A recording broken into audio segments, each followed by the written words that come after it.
कक्षा 10 त्रिकोणमिति के क्वेश्चन प्रयोग एक्सरसाइज 9.1 हमारी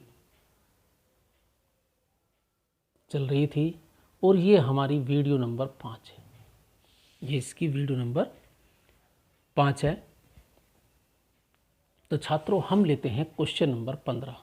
बड़ा अच्छा प्रश्न है, इम्पोर्टेंट प्रश्न है। इसे एक बार हम रीड कर लेते हैं, तुम्हारे सामने डिस्कस कर लेते हैं। ये 15 क्वेश्चन है। एक सीधा राजमार्ग, हाईवे जिसे बोलते हैं, एक मीनार के पाद बिंदु यानी फुट बिंदु तक जाता है। मीनार के शिखर पर खड़ा एक आदमी, देखो मीनार के शिखर पर खड़ा एक आदमी, तो कोई आदमी की इसमें लंबाई भी नहीं है, तो हमें केवल एक बिंदु के रूप में व्यक्ति को मानना है। तो मीनार के शिखर पर खड़ा एक आदमी एक कार को 30 डिग्री के अवनमन कोण पर देखता है, जो कि मीनार के पाद बिंदु की ओर एक समान चाल से जाता है। 6 सेकंड बाद कार का अवनमन कोण 60 डिग्री हो जाता है। तो इस बिंदु से मीनार के पाद बिंदु तक पहुंचने में कार द्वारा लिया गया समय ज्ञात कीजिए। अब थोड़ा सा चित्र बिल्कुल जो हमने इससे पूर्व की वीडियो में किया था, सेम ऐसा ही चित्र है।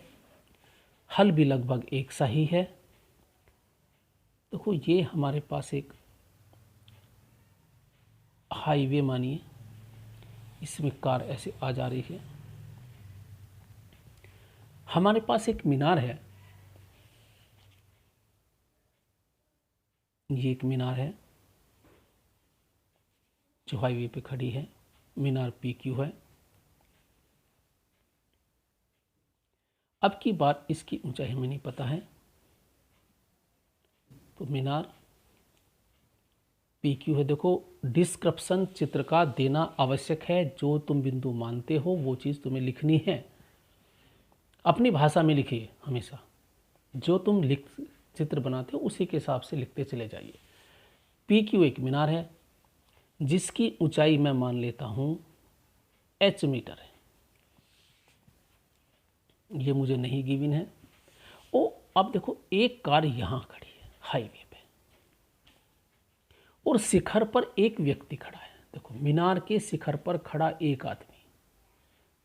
अब देखो ये उसकी लाइन ऑफ साइट हो गई। व्यक्ति की आंख काम कर रही है। अगर ऊपर देखते किसी वस्तु को तो उन्नयन कोण, अब नीचे देख रहा है तो इसलिए प्रश्न में अवनमन कोण दिया है, तो 30 डिग्री देखता है। तो ये कोण अवनमन कोण हुआ नीचे की ओर 30 डिग्री। अब देखिए ये जो कार है मूवेबल है और ये 6 सेकंड तक चलती है, इधर को इधर, किधर की ओर, मीनार के पाद की। और 6 सेकंड बाद यहाँ आ जाती है बिंदु B पर। कितने सेकंड बाद? A से B तक का जो समय है, यानी A से B तक का जो समय है वो 6 सेकंड है। दूरी दी कोई है, समय की बात हो रही है। तो यहाँ से यहाँ तक जाने में समय कितना लगा? 6 सेकंड। और देखो हमारे पास फिर इस व्यक्ति ने देखा, जो व्यक्ति यहाँ बैठा है, और ये अवनमन कोण, ये देखो वस्तु है, वस्तु से वस्तु को मिला, ये हमारे पास हुई लाइन ऑफ साइट, वस्तु की दृष्टि रेखा, ये क्षैतिज रेखा है ये मान लीजिए, और ये हमारे पास कोण 60 डिग्री। तो इससे पूर्व मैंने बताया, देखो ये रेखा इस रेखा के समांतर होती है, क्षैतिज रेखा। तो जब ये कोण 30 है तो ये कोण भी 30 डिग्री होगा एकांतर कोण से। जब ये कोण 60 है तो ये कोण भी 60 डिग्री होगा। तो प्रश्न अनुसार जो हमें अवनमन कोण दिए हैं, मैं शॉर्ट रूप में लिख रहा हूँ, तो हमें दिया है XPA 30 डिग्री, कोण XPB 60 डिग्री, ये अवनमन कोण है। क्योंकि जो तुम्हारे पास है पी एक्स समांतर है क्यू ए के, तो इसलिए हम लिख सकते हैं कोण पी ए क्यू 30 डिग्री, एकांतर कोण से ध्यान रहे, और कोण पी बी क्यू 60 डिग्री हो गया। अब देखो छात्रों, हमें जो बताना है यहां से यहां तक का समय 6 सेकंड है। प्रश्न कहता है कि इस कार को यहां से नहीं बिंदु बी से क्यू तक जाने में कितना समय लगेगा, समय बताना है। तो देखो हम ये दूरी मान लेते हैं कि ये दूरी x है, अर्थात x दूरी कवर करने में कार द्वारा प्रश्न के हिसाब से 6 सेकंड लिए, और ये दूरी मैं y मान लेता हूं। तो अगर मैं देखता हूं, अगर मैं x और y अगर मैं मानता हूं, x तुम्हारे पास 10 मील, ये हमारे पास 10 किलोमीटर है, और ये हमारे पास हो गई, तो 10 किलोमीटर का समय कितना है 6 सेकंड। अगर मान लो ये तुम्हारे पास 50 किलोमीटर हो गई, तो उसी के उस हिसाब से मल्टीप्लाई कर देंगे उसका 5 गुना, क्योंकि 10 किलोमीटर में 6 सेकंड लगते हैं, तो 50 किलोमीटर में कितना लगेगा, तो 6 पंजे 30 मिनट लग जाएगी। इस प्रकार हम निकाल सकते हैं। तो हमारा जो मुख्य प्रश्न हुआ, x और y में हम रिलेशन फाइंड करेंगे कि y जो है x का कितना भाग है। तो अब हम क्वेश्चन को तो मान लेते हैं, माना ए बी x मीटर है और क्यू भी y मीटर है। तो त्रिभुज हैं दो, पहले भी किया था हमने इस प्रकार। तो पी बी क्यू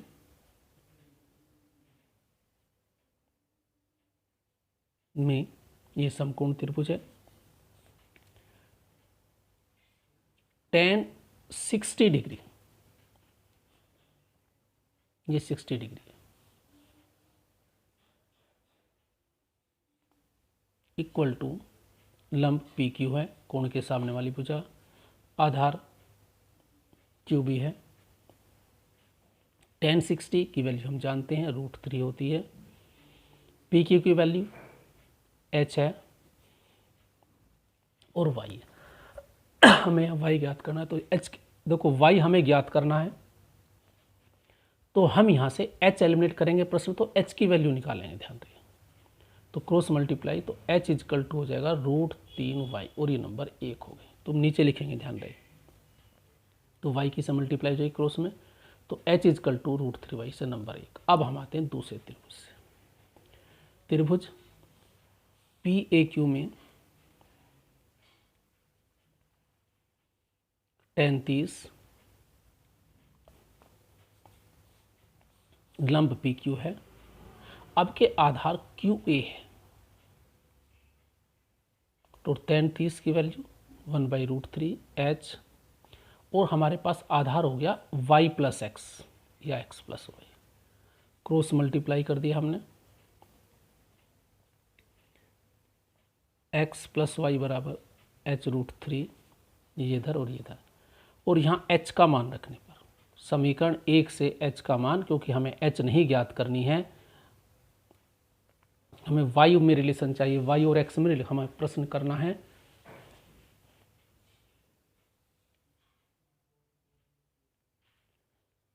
y की वैल्यू है √3y,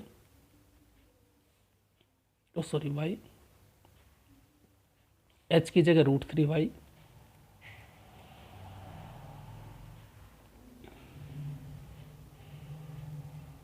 तो x प्लस वाई √3 3y, या x बराबर 2y आ गया। तो छात्रों देखो रिलेशन मिल गया हमारा, जो y है वो x की आधी है, y क्या हुई, x की आधी हो गई। तो x मीटर का मतलब हमारी ए बी है, दूरी तय करने का समय ये प्रश्न अनुसार है 6 सेकंड है। तो x/2 दूरी तो कितना हो जाएगा, उसकी आधी है तो आधा कर देंगे सब सिंपल। नहीं तो पहले इकाई ज्ञात करेंगे। x दूरी तय करने में समय 6 सेकंड, 1 दूरी तय करने में 1 मीटर दूरी तय करने में हो जाएगा 6/x, फिर x/2 से मल्टीप्लाई करेंगे। तो देखो स्पष्ट है x का 6 सेकंड है तो x की आधी 3 सेकंड। तो दूरी, तो प्रश्न का हल मिल गया, ये हमारा आंसर हुआ। तो जहाज यानी कार को बिंदु B से पाद का मतलब Q तक आने में लगा समय 3 सेकंड आंसर। तो ये हमारी थी क्वेश्चन नंबर 15। तो इसे ध्यान से पढ़ें। तो देखो छात्रों, हमारा टारगेट इसमें रहा कि हम x और y में रिलेशन फाइंड करें। हमें x का समय पता है तो हम देखते हैं कि y कितनी है x की टर्म्स में। तो क्योंकि हमें पता है x का समय 6 सेकंड है, x मीटर मान लो तो 1 मीटर कितना हो गया 6/x, और x/2 को सही नहीं, देखो 6/x और फिर x/2 दूरी का x कट जाएगा तो वही 3 यूनिट रूल से। ठीक है। तो छात्रों, ये रही हमारी वीडियो नंबर 5। तो इसे ध्यान से देखें और उस को करें। Thank you, have a nice day.